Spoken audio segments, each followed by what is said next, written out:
And one.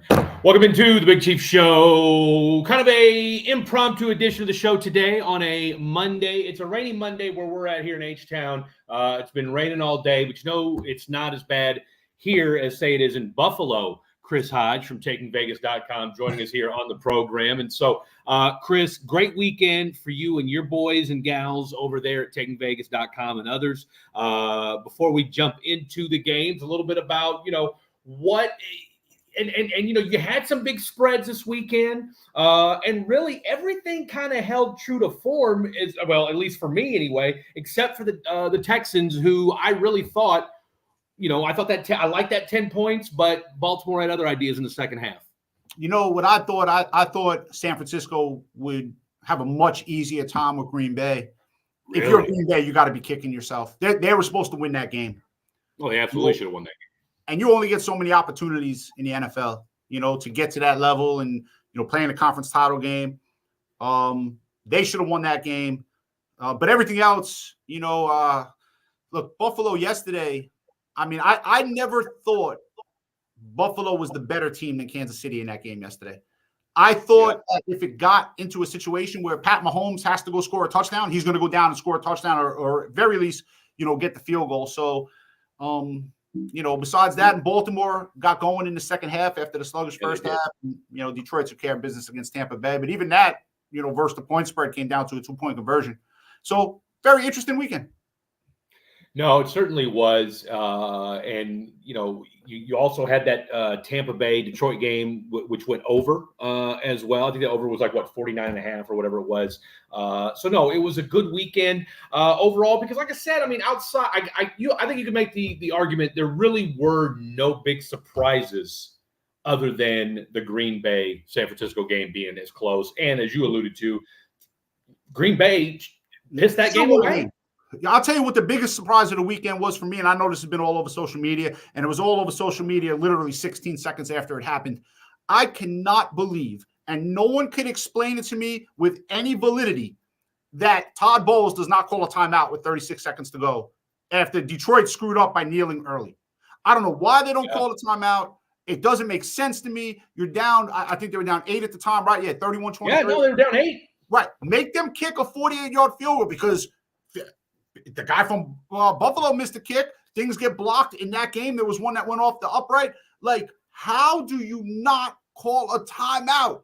And then you go do a press conference. This is what I hate, man. When you screw up, just admit you screw up.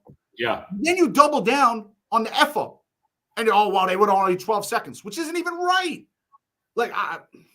Mind-blowing. Mind-blowing that they didn't call a timeout yesterday. Mind-blowing. No, I saw that on because it was, again, to your point. Look, I checked out. I was totally checked out of the game, right? So I didn't, after they got the ball back, I thought, all right, this ball game's over anyway. But yeah, I saw it this morning on social media as well. I think I saw it on X that there was 36 seconds left. They'd already knelt the ball down. It's all right, well, why wouldn't you call timeout? But look, crazy. That's Tampa Bay, and there's a reason why they're Tampa Bay. Looking at the games, when you look at the games on Sunday, well, obviously that Tampa Bay game was the first game of the day. Chiefs, Bills, questions aside from just how everything shook out at the end. Look, Buffalo, Sean McDermott got bailed out. Mecole Hardman got bailed out. I didn't think it was a fumble, though. Did you think that was a fumble? It was. You thought so? I didn't think they could reverse that. I thought, look, for one, it's Mecole Hardman, so automatically expect the worst, okay? You know what? And I was in the middle of tweeting this last night, and I stopped because I thought, you know what? Let's just let the game finish. I did say Mecole Hardman was worthless, but I was going to make this long, drawn-out tweet about how, you build this inept wide receiver room, and then the one guy you make a move for is Mecole Hardman, who's been arguably even worse since he came back to Kansas City than he was with Kansas City, which I never thought was possible. But anyway, my question for you, this is now 5 years in a row where Buffalo has lost in either the divisional round or in the championship round. I'm kind of surprised that Josh Allen isn't catching more hell. He didn't play badly yesterday, though. Did you think he played badly? Look, he drops a ball. So let's call it what it is, right? You have the guy Diggs, who literally complains like a whining girl over everything, right? That's what bailed him out. Well, you got that's what bailed him out. You have he threw the ball basically from where he threw it. I think it was 60 yards, but from the middle of the field to the sideline, probably 70 yards in the air. He drops it right into a top 10 wide receiver, and the top 10 wide receiver who does nothing but complain doesn't catch the ball. Right. So at that point, like, here's a guy that just dropped a seed in there. Go make a play. Because all you do is whine and complain when he doesn't throw you the ball. I didn't think Josh Allen played a bad game yesterday at all. Here's what's going to hurt them. The last 5 years, his salary cap hit has been around, I don't know, $15 to $16 million. It's about to blow up. It jumps up to $47 million. So you didn't win when you had him at a cheap price. So you're going to have to restructure. I thought I heard something yesterday or today that said, well, it might have been today, they're looking at being $50 million over the cap. Yeah, it's not going to be good. Man. Bills had their window. And remember now, you had Kansas City coming to, Buffalo. You were dying to get them there because you've always had to go to Arrowhead. You let that slip through. Remember now, Cincinnati had injuries at quarterback. Yeah. Okay. The Jets had injuries at quarterback. The Chargers are lurking. They're lurking. They're always lurking. The Chargers have been since you and I have been alive, bro. They're always going to lurk. Until Pat Mahomes dies, they're never going away. So you had an opportunity to make with this window, and you didn't even get to a Super Bowl. And I think they only made it to the conference championship once in this window. Bro, I was going to say, you took the words right out of my mouth. They only went to an AFC championship game once, right? So if you're – all right, so let's take it a step further. Obviously, and look, they're going to do some restructuring. They're going to have to, and they're going to have to hit this draft too. Look, Stephon Diggs is gone. I think we can all agree on that. Would you let go of McDermott? For who? Who? If you're going to fire a coach, who are you going to bring in? Are you bringing in Belichick? I'd bring in Belichick or Vrabel. Okay, let's tackle the ladder there. What's Vrabel ever done as a head coach? I mean, they haven't won either. He took Ryan Tannehill. Okay, who we can both agree. All right. Outside of wearing number 17 and both being 6'4" white guys, that's about all they have in common is Ryan Tannehill and Josh Allen. I mean, he rode an archaic offense and Derrick Henry to an AFC champion. I mean, let's what was the year they were the number one seed either last year or a couple years ago, and they had Cincinnati come to town, and they lost that game. So like. I don't like parallel moves in life, right? Because why make them? Yeah. You know what I'm saying? I think Vrabel and McDermott, I mean, you just throw those up in a bag. It's the same guy. I'm going to give Vrabel No, I would take Belichick over. And look, I'm going to take it one step further. Before we even, and I'll blow your mind with this. So have you heard did you hear the Florio report last week that there's rumblings that Andy Reid may step down after this season? Now, is that just some BS that they're just creating to get clicks or whatever that like the media does? Now, with Florio, I could see that. I mean, I don't put anything past him. I mean, for every good story he puts out, there's equal, BS, like you said, but I heard him say it. And then I think I heard another reporter mention it. But, and again, take this with what you will. Apparently, Andy Reid's wife was on the sideline for the last regular season home game, and apparently she does not go to the unless it's playoffs or Super Bowl, she didn't go to the sidelines. Sometimes I think unfortunately with the media in this country, it's always got to be some sort of drama, rather than just report on what happens. Why do that? I don't know. I mean, you guys would be closer to that. I know you're that's your team. But why? I mean, he's in a perfect situation. He's got a quarterback that for the next 10 years, he's going to have an opportunity to win the Super Bowl. Hands down. I mean, think about it. Aaron Rodgers is 40, right? Mahomes is 28. Yeah. I mean, it's not, and with the way these guys take care of their bodies now, For the next 10 years, they're going to have a shot to win the Super Bowl. Every time you have Patrick Mahomes, you're going to have a shot to win the Super Bowl. Just like every time you had Tom Brady, and every time you had Ben Roethlisberger, and every time you had Peyton Manning, and you can go right down the list. There's a couple others. You knew you were going to be right in the mix. So why walk away from that? Health would be the only thing I could think of. Well, I wouldn't know anything about that. Well, and I don't. Well, hopefully that's not the case. Right. And that's the only thing I said too, he's had a rough go of it with family. Maybe that's pulling on him. I'm spitballing the most spitballs here. But no, it's interesting to me. And the only reason I bring it up is the idea of like, if that position came open, because let's pretend that, the Chiefs go to the Super Bowl, that position wouldn't be open until mid to late February. Right. Where your coaching circle of all your hot candidates is already gone for the most part. So one job I would want right now. If I was a head coach right now, let's go with the jobs, right? I guess the most attractive one would actually be the Chargers, in my opinion, because to me, Atlanta's not attractive. Tennessee's not attractive.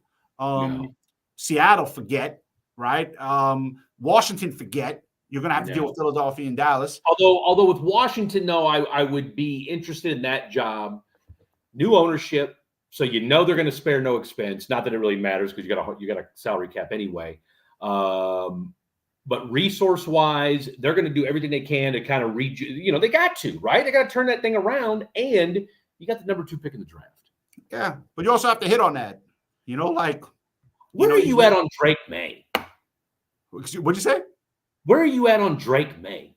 I don't know how he's the number 2 pick. I hate saying that because he's a kid. And, right? Has there ever been a more do you know? I mean, this kid, I'll be honest with you, I don't know that I ever saw North Carolina in prime time all season long. No, I mean, not the season that just passed. The last season, he had some really good games. And I hate saying this about, a kid because, I have a kid who plays a high-level sport, and, you read some great articles, and then you read some not-so-good articles, and the human factor comes in, and you feel bad. And I'm a 44-year-old grown man, and I'm not trying to say anything negative about, a young kid who's going, hopefully make a great career in the NFL. That said, I think the kid from LSU is better. I think Caleb Williams is better. I think I might be in a minority with this. I'm a big Michael Penix guy. I know he's a little older because he was in the league. He was in college for a long time, but I like him. I really like him. So I don't know how Drake May, and even over Bo Nix, I don't know how he jumped up over those guys. I don't understand it. Not to mention, I don't know that I'd want to even touch a North Carolina quarterback. Yeah, Trubisky ruined that. Trubisky, Sam Howell, who's not a great quarterback at all. So, look, now, we didn't think much of Texas Tech quarterbacks. And then, of course, there even one before him? Well, you just had guys. Well, you had Cliff Kingsbury was one. The one guy, his name eludes me at the moment. Not Sage. I mean, the only guy from there that you can even think of is Mahomes. That's it. Well, that's what I'm saying, because nobody trusted Texas Tech quarterbacks, and his name will come to me while we're talking. By the way, you're talking about college quarterbacks and no one trusted that C.J. Stroud is now. I mean, Ohio State, when did they ever have a good quarterback that played in the NFL? When? They never had one. I'll give you to follow up that point. The last Ohio State quarterback to win an NFL playoff game before C.J. Stroud did it last week. Give me a guess. Did he play on Baltimore? No. You got me. Who are you thinking of? Troy Smith? Yes. That's what I was thinking. Okay. Nice try. I'm going to take it back even further than that. Back to when you and I were playing Tecmo Bowl. Mike Tomczak. Mike Tomczak was the last Ohio State quarterback to Great job with the Tecmo Bowl reference. Phenomenal game. Phenomenal. Bo Jackson. Phenomenal. Now, okay, so you had Tecmo Bowl, which didn't have all the teams, right? And they didn't actually, if I'm not mistaken, I don't think they had the license to use the logos either. No, they had the guy that looked like a serial killer on the mask, or not on the cover. I look like a serial killer, right? Dirt on his face with a helmet on. He look like a Michael Myers type of character. But they did get the license for Tecmo's Super Bowl, right? So Tecmo's Super Bowl, and not to mention, okay, with regular Tecmo Bowl, you only had 4 plays, whereas with Tecmo Super Bowl, you had 8. That's right. So there's that. There's that. Next time we do a show, I'll ask you if you remember the Contra 30-man code. Oh, Contra was great. Contra but do you remember the 30-man code?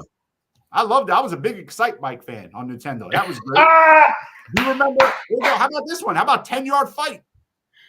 10-yard. Just like rolling up the field. I'll tell you why I didn't like 10-yard fight, because I could never figure out how to. Because it was kind of tricky, wasn't it, to try to like figure out how to snap the ball? Yeah, guys, all right. You had the guy in the middle protected by everyone around him and just run up the field. Do you remember the original Sega? Of course. Sonic No.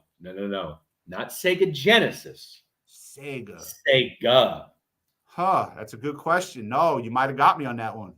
Not a lot. Very few people remember the original. Everybody remembers Sega Genesis, but you were a truly broke child if you were able to somehow commandeer an original Sega.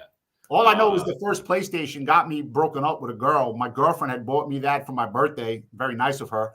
And I never stopped playing it. And she was like, well, I'm wasting my time with you. So the gift I bought you, I'm done with. I'm done with you. So, because I never stopped playing it. How long after she bought it for you did she break up with you? I had 2 really funny breakup stories. So that's a true story. She bought me the PlayStation and I just kept playing it and did nothing else. But I was supposed to take, I was 17. And I was I just began driving back in April, and this was in June, okay? And we were just going to the movies with one of my girlfriends at the time, right? And it was the same night of the Michael Jordan flu game.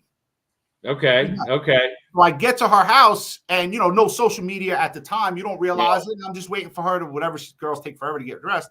And then all of a sudden you hear, Marv Albert on NBC saying, and the big story is, Michael Jordan has the flu. Well, I'm watching this game now. And I literally, watched the game at her house while she left. I didn't leave. I wanted to watch the entire game. She went out, did whatever, maybe banged some other guy. I don't know, nor do I care. I'm happy I watched the game and saw history. I'd take the breakup. That's true. Did she leave in her car? Whether she walked there, took a pony, it don't matter. I was just watching. Ride a horse. I wasn't not watching that. What a skateboard for all we know. Ain't no telling. But yeah, and when that game was over, I leave and she was like, yeah, I'm not going to say the expletives on this show, but she called me a bunch of mean names, man. It wasn't very polite of her. And how dare she? Yeah, do we know where she's at now?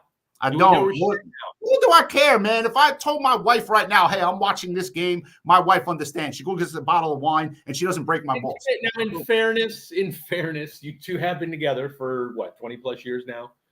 So you my wife was with me when oh my God, who was it? It was Larry Johnson made the 4-point play.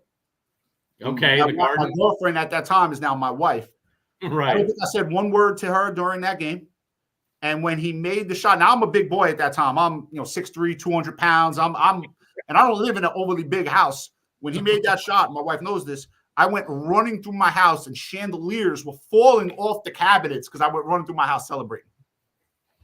And that's when you knew, and that's when she knew you guys might have something there. Because if you can act that way in front of this woman, my balls and she let me do it. So yeah, it's all good. That's it. It's true love right there. I can appreciate that. I can certainly appreciate that. So speaking of true love, if you were Buffalo, you'd keep Sean McDermott. Oh, absolutely. And I keep Josh Bring it all back. Bring it back. Not surprised at Detroit taking care of business against Tampa Bay. We talked about Baltimore taking care of business over the Texans. Again, if you're a Texans fan, look, here's what cracks me up. I was talking to a buddy of mine at the gym the other day, or this morning actually, and he's like, I'm mad because we didn't make any adjustments. I said, bro, what adjustments were you gonna make? Like sometimes you just have to understand, like the other team's just better than you, right? Like Baltimore, and obviously Baltimore did make some adjustments. I'm not sure really what adjustments Houston made. I don't know that there was any adjustment for Houston to make. I on think Saturday. Baltimore just played a sluggish first half, like San Francisco played a sluggish first half because they were off. I think that's actually becoming a detriment to some teams. I think once they settled into the game, they played well. It didn't seem like what adjustments were there, honestly. Like Houston's offense didn't move all game long, and that's Baltimore's defense is great. Baltimore started the second half with a very good kickoff return, and they scored a couple points late. I mean, it's a very positive season for Houston. I think. No, I think, and again, I think part of it was, and look, you know how look, you've been in this business for a long time. When you haven't had success, right? Because let's call it what it is. Like the Texans have had kind of a weird trajectory as a football team, right? Especially in the last half decade. Because think about it. We talk about how Green Bay has had this just unprecedented run of Hall of Fame quarterbacks. And look, I think let's not get carried away and say that Jordan Love's going to be a Hall of Fame quarterback. But if you're a Green Bay Packer fan still, and I get it, you're still sore after what happened. No, you're happy. You got your quarterback for the next decade, 100%. right? Yeah. I mean, Green Bay has struck again, right? And again, we don't know if it's an A++, but right now it's looking very B-ish right now. Absolutely.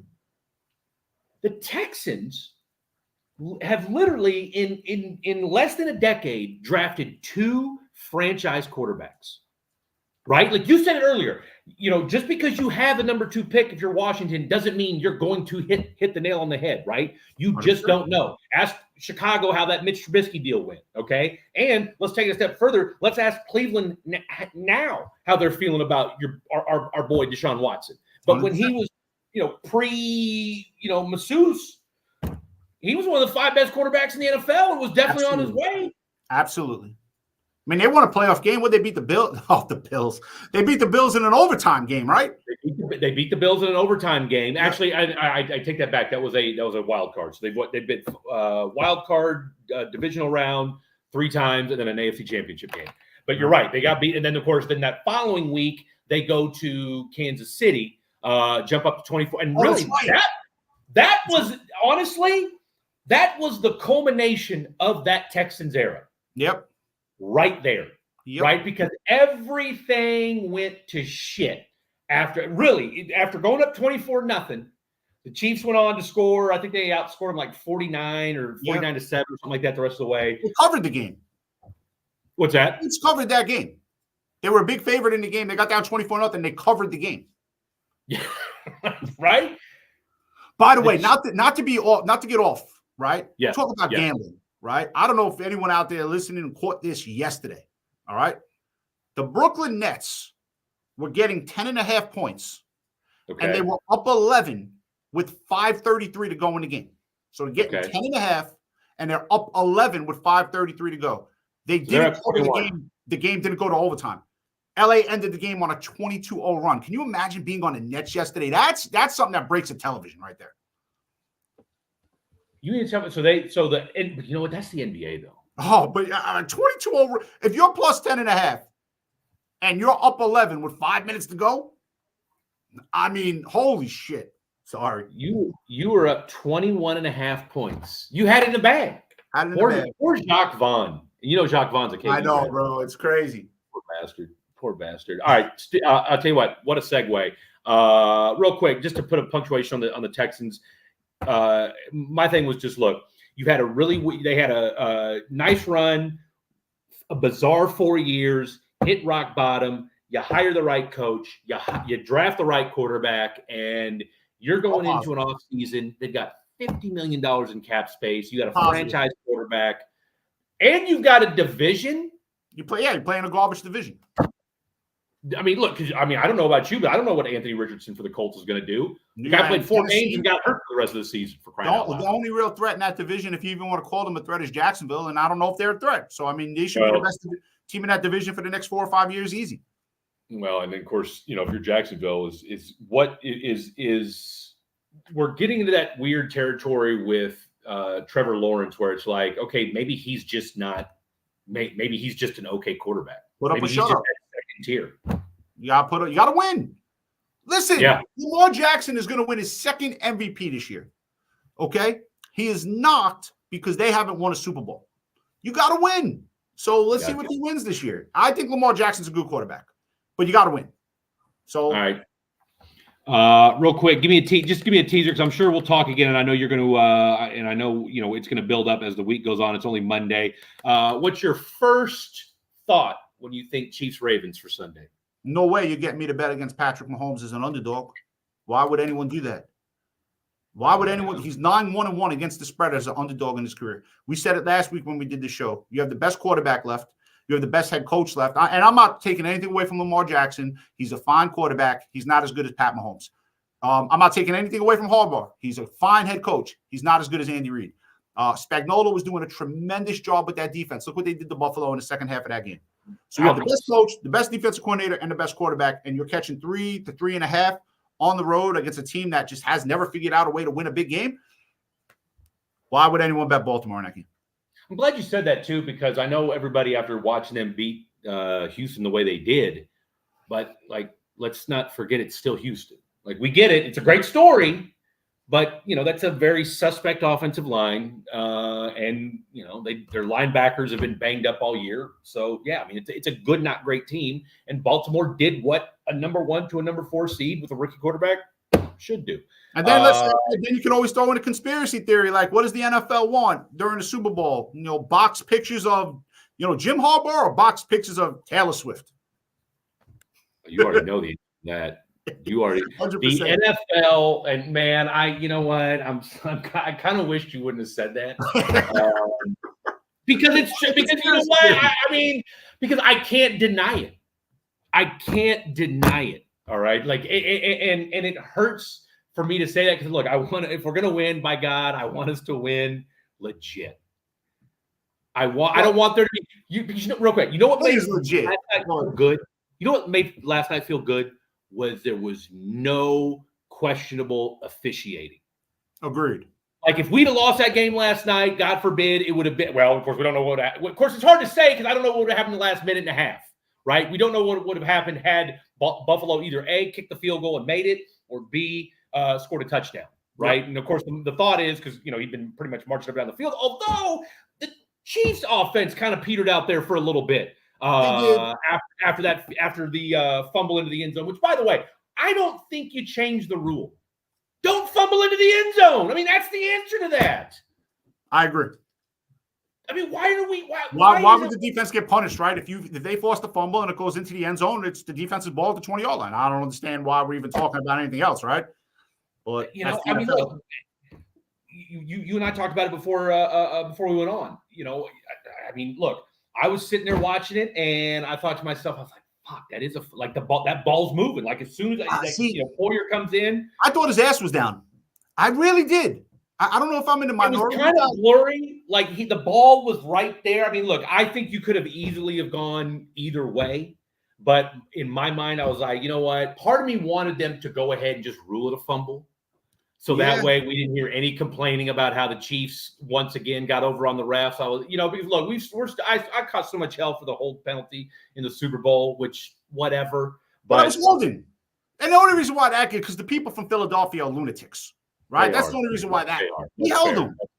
He held him. That's a holding penalty. And there's all this BS of, well, you shouldn't throw it in that spot. Okay, so now defenses know with under 4 minutes to go in a big game, let's just hold and put the offense at a disadvantage because the refs aren't going to call it.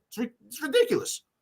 All right, so I love the NFL would rather see Taylor Swift in the box than John Harbaugh. That's fucking priceless.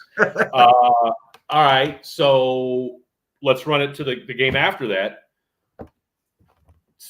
I think the NFL would rather see Detroit. I think the NFL wants a San Francisco, Kansas City Super Bowl. That's really?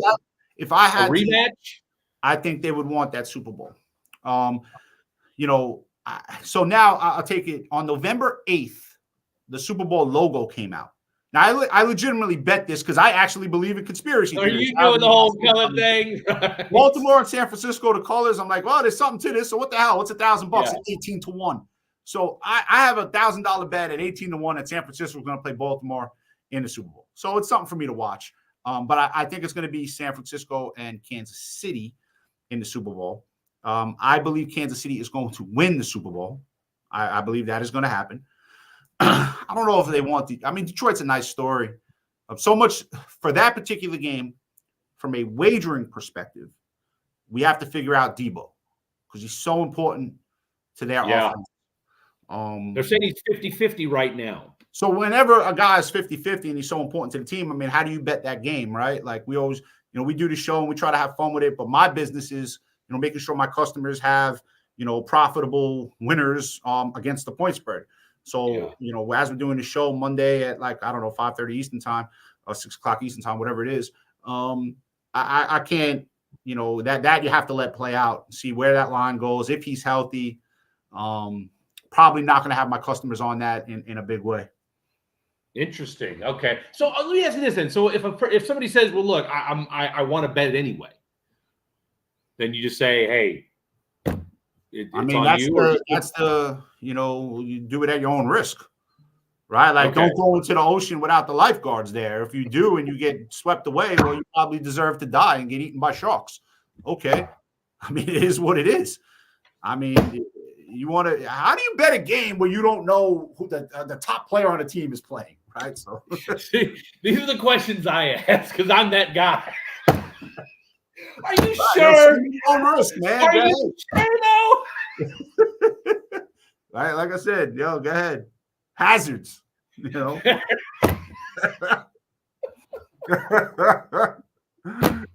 is what it is, bro. It is what it is. Man, do you get to listen to some of these calls, by the way? What's the funniest thing you think you've ever heard somebody say? It's endless, man. With us, I've been in the business since 2004, doing radio since 2006. I think, everyone expects you to be perfect. That's impossible. Our job is to grind out profits. We've heard it all. But I've heard some of the stuff that I heard. I can't even. Sometimes it doesn't even make sense that a human being actually said it to me. Like, where did he come up with this? Case in point, we had a guy call us on. I'm actually going to mention this guy on Sports Investors Daily on Saturday. We had a guy call us from Buffalo and actually told me, professional, to bet $500,000 on Buffalo. He has inside information on the game. He literally said that. Okay, he said that. Inside. So you got inside information. He called the handicapper to tell you to bet. Well, think of how stupid it is, right? So you have inside information on Kansas City and Buffalo, which is on CBS on primetime Sunday night. Yeah. And you are actually dumb enough to believe that there's inside information on that game, and you got it wrong. You would have lost $500,000. You got it wrong. Some of the stuff that and I'm going to mention that guy on my program this week because it was so stupid. And I'm just sitting there. I'm like, is this guy an alien? Like, is this real? Like, where did this guy come from? We've heard some dumb stuff before. That's priceless. That is priceless. So you like a San Francisco, Kansas City Super Bowl rematch. I believe that's going to be the Super Bowl. I don't know. Detroit, Baltimore. I don't even know if I'd watch that Super Bowl. I really don't. I don't know if I'd watch it. I'd pull for Detroit. I don't. I'd have it on in the background. I'm with you. It doesn't. And not appealing. I want to see. I think. Look, San Francisco versus either team, I think is great. Either team is a rematch, right? Baltimore beat them when the Superdome lights went off. What was that? 12 years ago? That was the brothers Super Bowl. Yeah. Yep. Yeah. Yes. And then San Francisco, Kansas City was Mahomes' first Super Bowl victory. I think any San Francisco versus either of those teams is fascinating. Detroit, Kansas City, I think is somewhat fascinating. They played week 1, so they played the first game of the season. Now they're going to play the last. That's what I think is why. And by the way, sticking to your color theme, blue and red does make purple. Oh, okay. Just say it. Roy G. Biv. The script, right? Baby, the script. I'm telling you. Look, Kansas City and San Francisco, you're probably right. Is probably from a name brand scenario. Mm-hmm. You're getting Mahomes. You're gonna have the storylines for days. Especially, like you said, the rematches, how much different these teams are from where they were 5 years ago versus where they are now, and just how much different they look. I mean, I'd be curious to know how many players are still on each team. When you look at we it. know of two. We know of two. We know of Mahomes and Kelce. So, I mean, we know of two. I think Chris Jones was on that team too. I think that's a fascinating matchup. I think it'd be a great matchup. I think of all the matchups, potential matchups, I think that's the best Super Bowl. I don't think you're wrong. By the way, the line dictates that too, because the lines came out today. Again, seeing that everyone's healthy, San Francisco would be -1.5 against Baltimore, so that's intriguing. And San Francisco would be -3 or 2.5 against Kansas City. So those against Detroit. The teams are a bigger favorite. If Detroit makes it, the AFC is a bigger favorite.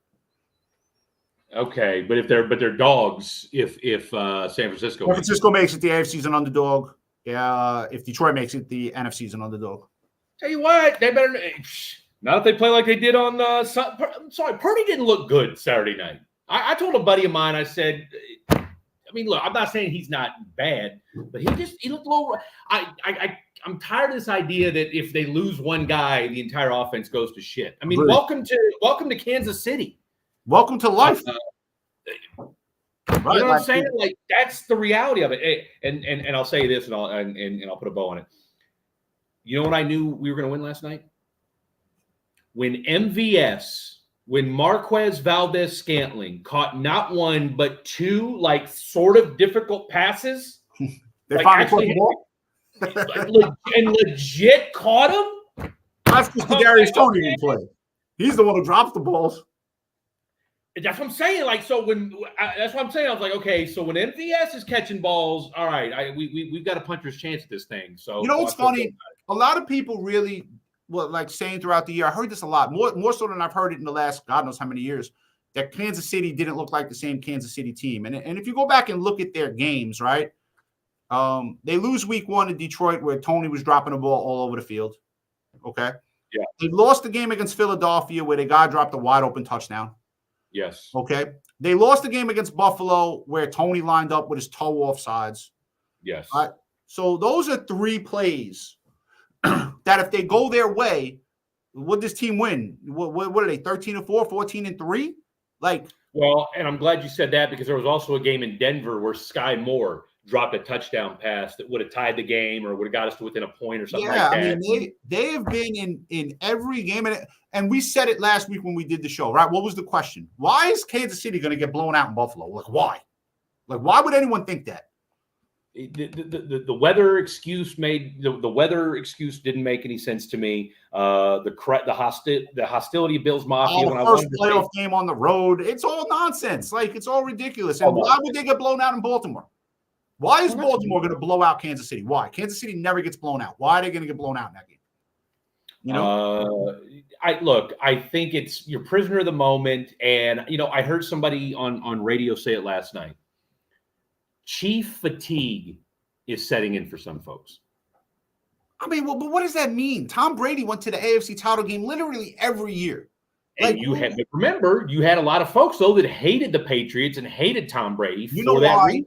You know why? Because we live in a country, and I still believe this is the greatest country in the world, but for whatever the reason, people are jealous and hate success. I don't know why that is. I always want to root for people to be at their best, and I want to watch world-class athletes and world-class people do world-class things. Chris, they say if you don't have haters, you're not doing it right. It's social media. It's our world right now, and it's really sad. It's really sad. Where we live. Look, get the hate out of your heart. They say if you get that out, good things happen, right? You know what I watch? You know what I want to see? Whenever I watch a sporting event, first of all, I want to win the game based on what I bet. That's what's important. But I want to watch a great game. I want to sit down and watch a great game. If I don't have any action on the game, I'm not going to be on San Francisco, Detroit. I'm not going to bet that game. I want to sit down and watch a 27-24 game, a 31-27 game. I want to watch an interesting football game. What is the spread on that San Francisco Detroit game? 10? 7. Oh, 7. You think it's going to move much between now and Sunday? I don't think it'll go lower. It'll go high if Debo plays. Oh, so it's at 7 right now. We're still 50-50 on Debo. Yeah. I'm taking Detroit. Give me Detroit in the points all day. Nothing wrong with that. Nothing wrong with that. Because I'm telling you right now, Detroit's not going to be overwhelmed by the moment. And if they just saw what Green Bay just did, come on. There's no. Now, Green Bay went to Detroit on Thanksgiving and beat the shit out of them. The hell out of them all over the field. Yeah. I believe if Green Bay played Detroit right now, they beat them. I believe Green Bay would beat them. I believe that Green Bay team took tremendous strides throughout the season. What they start off? They started off 2-6, right? Yeah, they were rough. Good. No, they got hot. Quarterback figured it out. Coach figured it out. They'd be a dangerous team. They were a dangerous team last week. They should have won the game. They should have won. I'm still giving Green Bay. Well, I'm still going to give Green Bay a slight edge. I'm still giving Detroit a slight edge. Look, like to your point, I don't know if they're going to win against San Francisco on Sunday, but I do like their chances. They're going to hang around. No, I think it's going to be a great game. I think both games this weekend are going to be fantastic. All right, takingvegas.com, ladies and gentlemen. That's the website to go to, takingvegas.com. Before we go, we've got a college basketball game tonight. And folks, just so you know, look, we know football's coming to an end, but at the very least, whether it's college basketball, whether it's the NBA, you do hockey as well, correct? We, as a company, do hockey. I have a staff member. I personally do not do hockey, but we do hockey. But you know people that do, and that's all that matters. TakingVegas.com. Go to the website. Give my man Chris a follow. You will be glad that you did. Last thing, we've got my Jayhawks playing Cincinnati tonight. Chris, I don't even know how to feel about it after what I've seen out of this team the last week and a half. I think, the days of teams just, running the table for the most part and being dominant all year long, I don't think we're going to see that ever again in college basketball. What I do feel is this. Cincinnati played Oklahoma the other day as a favorite. Oklahoma was ranked, and Cincinnati was favored, and Oklahoma went in there and beat them up. Now you could say they were looking ahead to Kansas, maybe so, but I think tonight you're getting a pissed off Kansas team. I think you're tonight, like you're going to get a Kansas team that is going to look to make a statement. They're -8.5. Look, Cincinnati is not a great basketball team. Kansas. I know they lost a couple of games. Kansas is a great basketball team. Like UConn is a great basketball team. Like Tennessee is a great basketball team, but they have hiccups. Yeah. North Carolina is a great basketball team, but you're going to have hiccups with kids. If this game was on the road, I would be a little worried about it. But, what is it, Rock Chalk Jayhawk? I think Kansas rolls tonight. Rolls. I think -8.5. I think they beat them up as bad as they can.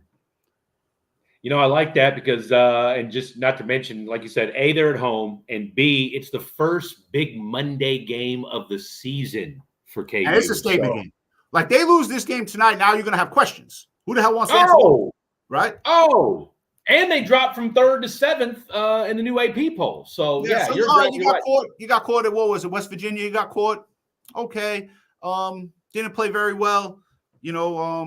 Let's go make a statement. Let's go beat the hell out of someone. So I think Kansas, plus they got a major advantage inside on Cincinnati. Major advantage. They should dominate the glass. They should dominate the paint. And God forbid they get somewhat hot from the outside. They'll run to double digits in that game. I love it. All right. Take Rock Chalk Jayhawk. Go KU. Take KU in the points. You will be glad that you did. Chris, great stuff from you as always. Real quick, where can they find the Sports Investors Daily Radio Show at? Sports Investors Daily Radio Show is on every Saturday and Sunday in basically every market where sports gambling is legal. So I'm really excited about this week's show. We're on in Kansas City. We're on in Baltimore. We're on all throughout the country. Philadelphia, even though they don't have their team is out right now. But we're on all throughout the country in the legal gambling markets. And you could also visit takingvegas.com. We have 6 great handicappers there that give out games every single day. And we're working on some really big things for the website. With the app, with everything else we're working on. So really excited about that. And we'll just keep it going, man. Been doing it since 2006. Now, hopefully got another 18 years in me, Outstanding. Unless, unless you can cash out sooner. We're talking about it. Hey, they manifested, as the kids say. All right, look, everybody enjoy the games. Obviously, Bit of Mike and I will be on Wednesday.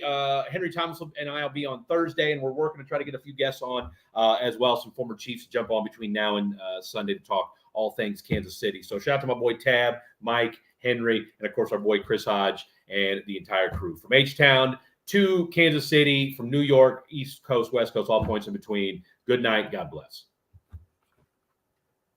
Boom. God, that was 45.